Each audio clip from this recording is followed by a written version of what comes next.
Esta mulher do século XIX, que viveu num momento da história em que as mulheres jamais eram protagonistas, sequer tinham algum tipo de ação que entrasse para a história, Clarinda Porto da Fontoura revelou-se através das cartas do esposo Antônio Vicente da Fontoura, escritas a ela e registradas num diário que ele escreveu no final da Revolução Farroupilha. Clarinda, então, através das cartas dele, deixou entrever alguns traços da sua personalidade. Personalidade de uma mulher que, como todas as que viviam no século XIX, tinham que ficar à sombra dos maridos, cuidando das suas casas e dos seus filhos. Clarinda Porto da Fontoura, como revela um dos únicos retratos que possuímos da sua imagem, não tinha dentre os seus atributos a beleza. Mas ela tinha, segundo Antônio Vicente da Fontoura, grandes qualidades como mãe e como esposa.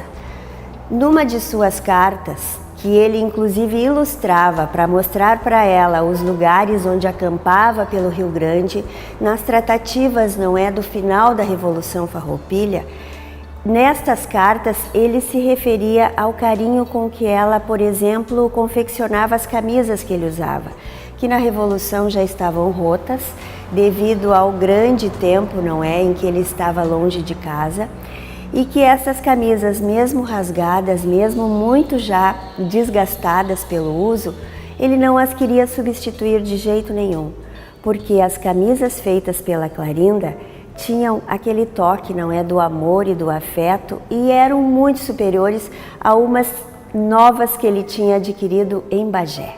Então, aí ele já revela uma das características da Clarinda, que a rigor era uma característica de todas aquelas mulheres do século XIX, habilidosas, mulheres que sabiam costurar, que sabiam cozinhar, que sabiam fazer todas as lides ligadas à vida doméstica. Eu vou ler um trecho de uma das cartas do Antônio Vicente para Clarinda, para você, telespectador, ter noção do quanto a saudade da família, o quanto aquele ambiente nefasto da Revolução incomodou aquele homem, o quanto ele desejava estar de volta à vida calma e serena da sua casa, de ter o convívio da esposa e dos filhos. Clarinda Porto da Fontoura ensejou que eu escrevesse um artigo que foi publicado no livro A Mulher na Guerra dos Farrapos, da escritora Elma Santana. E neste artigo eu trouxe alguns trechos de manifestações dele nas cartas, que vão mostrar para você, telespectador, o carinho e o amor que ele sentia pela esposa e a falta que ele tinha do seu lar.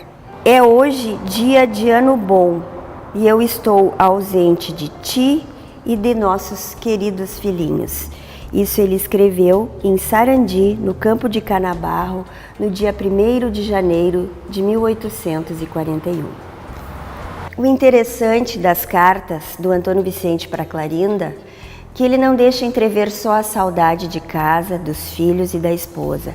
Ele também faz revelações importantes sobre a Revolução, sobre o desgosto que ele já sentia com aquele movimento revolucionário que na verdade não tinha feito o Rio Grande vencedor. Antes disso, tinha transformado toda a província no caos, em situações muito difíceis para o povo, para as autoridades, e ele sentia então o fracasso daquela causa. E a Clarinda então foi confidente dele nestas cartas. Num trecho, ele diz o seguinte: pensa tu, minha Clarinda, que aquele meu fanático amor da pátria, aquele desejo tão meu de sacrificar tudo por ela, ou que algum vislumbre de esperanças de ver nela imperar a justiça, é quem ainda me conserva na afanosa carreira das armas? Ah, não, não é. Em breve eu gozarei deste prazer divino. Eu enxugarei as tuas lágrimas para sempre, e a cruel ausência não nos dará nem mais um minuto de angústia. Isto ele escreveu no campo na divisa do Mingote, em 19 de fevereiro de 1844. Antônio Vicente da Fontoura, eu estou aqui diante da mesa dele que compõe o acervo do museu e dos poucos e raros objetos que existem sobre a trajetória deste importante vulto da nossa história. O Antônio Vicente da Fontoura voltou para casa no final da sua tarefa de acertar as finanças da República Rio-Grandense do Império e de fazer então a assinatura do Tratado de Paz em Ponte Verde. Ele voltou para casa para o convívio da Clarinda e dos seus filhos, mas a política, que era a sua grande paixão, não o fez ficar em casa muito tempo. E eis que a gente vê o Antônio Vicente da Fontoura envolvido novamente num momento político importante no dia 8 de setembro de 1860, dentro da Igreja Matriz. E a Igreja Matriz foi palco de um atentado sofrido por Antônio Vicente da Fontoura naquele dia. Por conta desse atentado, ele morreu muitos dias depois, no dia 20 de outubro de 1860, deixando novamente Clarinda e seus 14 filhos sozinhos.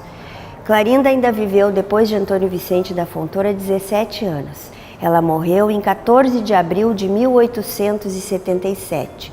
Contava 66 anos aproximadamente, porque ela teria nascido em 1811, 4 anos depois do próprio Antônio Vicente da Fontoura. Como se vê, a vida da Clarinda acabou, como toda mulher do século XIX, sendo pautada pelos movimentos do marido.